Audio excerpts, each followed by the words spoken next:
Ya, Kementerian Perdagangan fokus menyelesaikan sejumlah kerjasama dengan sejumlah negara agar dapat pulih di tengah pandemi COVID-19. Selain itu, pemerintah juga akan memperluas akses pasar dengan negara mitra non-tradisional di Asia Selatan dan Afrika. Kementerian Perdagangan fokus menyelesaikan sejumlah kerjasama dengan sejumlah negara agar dapat pulih di tengah pandemi COVID-19.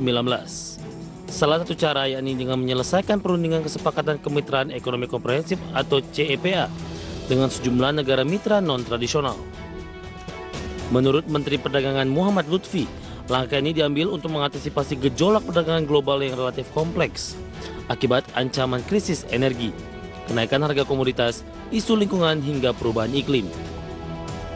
Tak hanya itu, peningkatan akses pasar di negara mitra terus dilakukan untuk terus mendukung pertumbuhan ekspor non-migas setelah terwujudnya Regional Comprehensive Economic Partnership dan Indonesia-Korea CEPA di penghujung tahun 2020. Terlebih tahun ini Indonesia harus berupaya memperluas akses pasar dengan berfokus pada penyelesaian perundingan perdagangan dengan negara mitra non-tradisional di Asia Selatan dan Afrika. Not towards deteriorated trade, continue to negotiate trade agreements with like-minded countries, big and small, in our quest for a better positions in a global value chain which is being challenged now by many pressing issues. Currently, we are in the process of negotiating 23 trade deals on the bilateral and regional front. On the 1st of November 2021, we will enter the implementation stage of our Comprehensive Economic Partnership Agreement.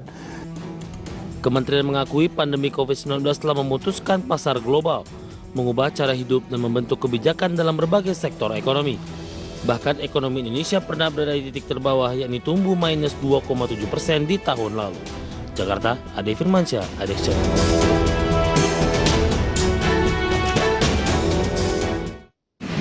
Nah, contoh-contoh negara non-tradisional ini di Afrika misalnya ya Fajar ya, adalah Tanzania, kemudian Kenya. Jadi kedepannya diharapkan Indonesia ini bisa semakin memperluas pasar ekspor kepada negara-negara non-tradisional tersebut. Salah satu tujuannya adalah untuk mengurangi defisit neraca perdagangan. Kalau Fajar sendiri melihatnya seperti apa? Ini sebagai langkah bagus, Mangi, untuk kemudian memperluas akses pasar Indonesia, terutama produk-produk asli Indonesia agar kemudian semakin dikenal di berbagai belahan dunia. Karena negara-negara non-tradisional ini mungkin saja biasanya jarang dilirik nih Mangi ya, atau ditempatkan di tidak prioritas begitu. Nah, ini memang karena adanya pandemi COVID-19, segala cara harus dilakukan termasuk dengan menambah mitra-mitra baru dalam bidang perdagangan melalui biasanya Comprehensive Economic Partnership Agreement atau perjanjian komprehensif agar kemudian kedua negara bila ini memang bilateral ataupun multilateral ini semua akhirnya bisa mendatangkan manfaat yang lebih besar bagi Indonesia. Ya, kalau saat ini mungkin negara tujuan ekspor utama bagi Indonesia adalah Amerika Serikat dan juga China. Kita berharap ke depannya bisa semakin luas lagi tadi, bisa ke negara-negara di Afrika ya Fajar ya. Setuju. Amin, semoga terwujud. Oke.